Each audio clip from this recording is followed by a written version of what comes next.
주님 안에서 은혜와 평강을 기원합니다. 레위기 26장 성경 칼럼. 요절 2절 8절. 제목 신앙의 두 가지 현실 지침. 끝까지 가보자라는 말은 누가 어떤 뜻으로 하는가에 따라 결말은 하늘과 땅만큼 차이가 납니다.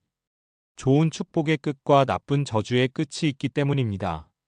성경을 깊이 읽는 신자라면 축복과 저주의 내용이 함께 나올 때 저주의 양이 훨씬 많다는 것을 알아챌 것입니다. 레위기 26장은 순종의 축복과 불순종의 저주가 나오는데 양을 비교하면 11대 25입니다. 유사한 내용인 신명기 28장은 14대 54입니다. 이것은 상에 속하는 약속과 벌에 속하는 경고 중에서 벌에 대한 강조가 사람을 변하게 할 가능성이 많다는 간접적 증거입니다. 26장은 이계명과 사계명에 대한 순종을 특별히 강조합니다. 1절부터 2절. 하나님에 대한 종적 신앙이 인간에 대한 횡적 신앙, 즉 윤리적 실천의 근간이 됨을 깨닫게 합니다. 이스라엘 백성들은 하나님에 대한 신앙의 두 가지 현실적 지침을 가지고 있었습니다. 시간적으로는 안식일 제도를 지키는 것입니다.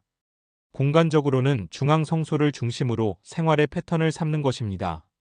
이는 우상 숭배를 물리치고 거룩한 삶을 지킴으로 신앙의 일체성을 보존할 수 있게 한 율법이었습니다.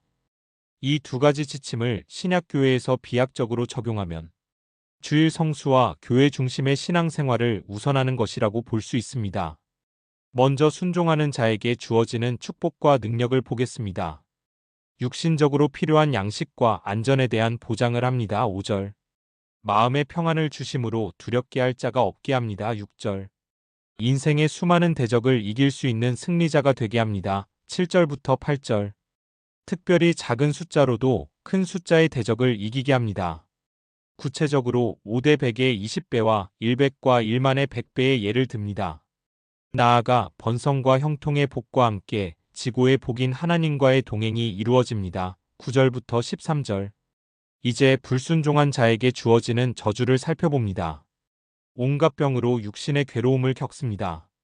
일한 것의 열매를 먹지 못하고 빼앗겨서 그 괴로움은 상상하기 힘듭니다. 16절, 19절부터 21절. 인생의 온갖 전투에서 매번 패배하고 도망치며 지배를 당합니다. 그럼에도 불구하고 회개하지 않으면 7배나 징벌합니다. 18절. 자녀와 육축이 들짐승에게 먹히고 가난이 극심하여 겨우 10분의 1의 양만 먹고 사는 지경에 이릅니다. 22절부터 26절. 저주의 끝과 같은 저주는 자기 아들과 딸을 고기로 먹어버리는 지경에 이릅니다. 29절. 선대의 죄악이 후손에게 영향을 끼친다는 것을 목격하게 됩니다. 39절. 이 예언은 실제적으로 불순종한 이스라엘의 역사 속에서 여러 번 일어났습니다. 먼저 북이스라엘 사마리아 멸망 시에 일어난 사건을 보겠습니다. 열왕기하 6장 29절입니다. 우리가 드디어 내 아들을 삶아 먹었더니 이튿날에 내가 그 여인에게 이르되 내 아들을 내놓아라. 우리가 먹으리라 하나 그가 그의 아들을 숨겼나이다 하는지라.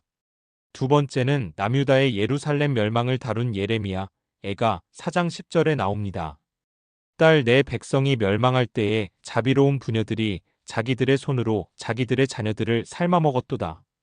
세 번째는 성경에 기록되지 않았던 시대인 주후 70년에 로마의 디도 장군이 예루살렘을 침략할 때에 일어났습니다. 하나님을 떠난 자의 두려움과 고통과 쇠잔함으로 끝날 뻔한 26장에 희망의 마무리가 주어집니다. 자복하고 회개하는 자에게 주어지는 회복의 기회입니다. 40절부터 44절. 이것은 저주의 규례에 귀를 기울이고 회개하면 하나님 사랑을 받는다는 것을 선명하게 선포하는 것입니다. 45절부터 46절. 성경에서 보화처럼 찾아낸 신앙의 좋은 역전을 소개합니다.